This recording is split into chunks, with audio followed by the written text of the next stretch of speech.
राजकारणात दर मिनिटाला काहीतरी नवं घडतंय। बातमी कुणीही दे, पण खरी अपडेट मिळते फक्त राजकीय लाईव्हवर। अवघ्या 4 महिन्यांपूर्वी निवडून आलेले सभापती आणि उपसभापती आता पुन्हा एकदा निवडणुकीला सामोरं जाणार आहेत। पुणे विभागीय आयुक्तांनी आधीची निवड रद्द केल्यानंतर जिल्हाधिकारी मैना घोष यांच्या निर्देशानुसार 4 ऑगस्ट रोजी मिरज पंचायत समितीत नव्यानं निवडणूक होणार आहे। मात्र ही निवडणूक फक्त 2 पदांसाठी नाही, ही लढत आहे भाजप आमदार सुरेश खाडे यांच्या राजकीय ताकदीची, तर दुसऱ्या बाजूला महाविकास आघाडीचे खासदार विशाल पाटील आणि आमदार जयंत पाटील यांच्या प्रतिष्ठेचे। म्हणूनच संपूर्ण सांगली जिल्ह्याचं लक्ष आता मिरज पंचायत समितीकडे लागलंय। चला आधी समजून घेऊया नेमके प्रकरण सुरू कसं झालं। यावर्षी 10 मार्च रोजी मिरज पंचायत समितीच्या सभापती आणि उपसभापती पदासाठी निवडणूक झाली होती। 22 सदस्यांच्या सभागृहात दोन्ही बाजूंचं संख्याबळ अगदी समान होतं।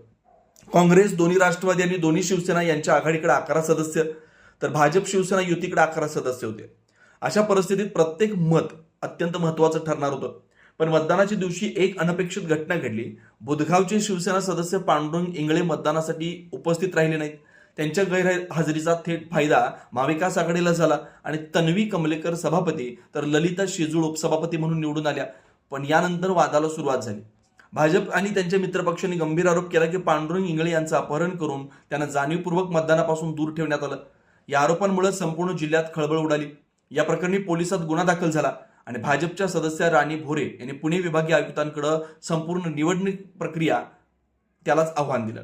या तक्रारीची सुनावणी झाल्यानंतर विभागीय आयुक्तांनी सभापती आणि उपसभापतींची निवड रद्द केली आणि इथूनच सुरू झाला नव्या राजकीय संघर्षाचा दुसरा अध्याय।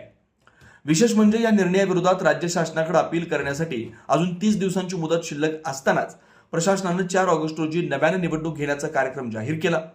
यावरून महाविकास आघाडीनं तीव्र आक्षेप घेतलाय। त्यांचा आरोप आहे की अपीलची संधी असतानाही एवढ्या घाईने निवडणूक जाहीर करण्यामागे राजकीय दबाव आहे। शिवसेनेचे नेते मोहन वनखंडे यांनीही प्रशासनाच्या भूमिकेवर प्रश्न उपस्थित करत हा निर्णय राजकीय दबावाखाली घेतल्याचा आरोप केला। आता या निवडणुकीसाठी मिरजच्या प्रांताधिकाऱ्यांची निवडणूक निर्णय अधिकारी म्हणून नियुक्ती करण्यात आली। 4 ऑगस्ट रोजी सकाळी 11 ते दुपारी 2 या वेळेत नामनिर्देशन, अर्जाची छाननी, अर्ज मागे घेणं, त्यानंतर सभापती व उपसभापती पदासाठी मतदान अशी संपूर्ण प्रक्रिया पार पडणार आहे। मात्र आता सगळ्यांच्या नजरा एका प्रश्नाकडे लागल्यात। 22 सदस्यांच्या सभागृहात नेमकं कुणाचं पारडं जड ठरणार? कोणता सदस्य शेवटच्या क्षणी भूमिका बदलणार? भाजप आमदार सुरेश खाडे आपलं संख्याबळ सिद्ध करणार का, की खासदार विशाल पाटील आणि आमदार जयंत पाटील पुन्हा एकदा महाविकास आघाडीची सत्ता कायम राखण्यात यशस्वी ठरणार? या सर्व प्रश्नांची उत्तर आता 4 ऑगस्ट रोजी मिळणार आहे। म्हणूनच मिरज पंचायत समितीतील निवडणूक केवळ 2 पदांची निवड नाही, तर ती सांगली जिल्ह्याच्या राजकारणातील पुढील समीकरण ठरवणारी, अनेक दिग्गज नेत्यांच्या प्रतिष्ठेचा फैसला करणारी निर्णायक लढत ठरणार आहे। या संपूर्ण घडामोडीबद्दल तुमचं मत काय? या निवडणुकीत कोण बाजी मारेल?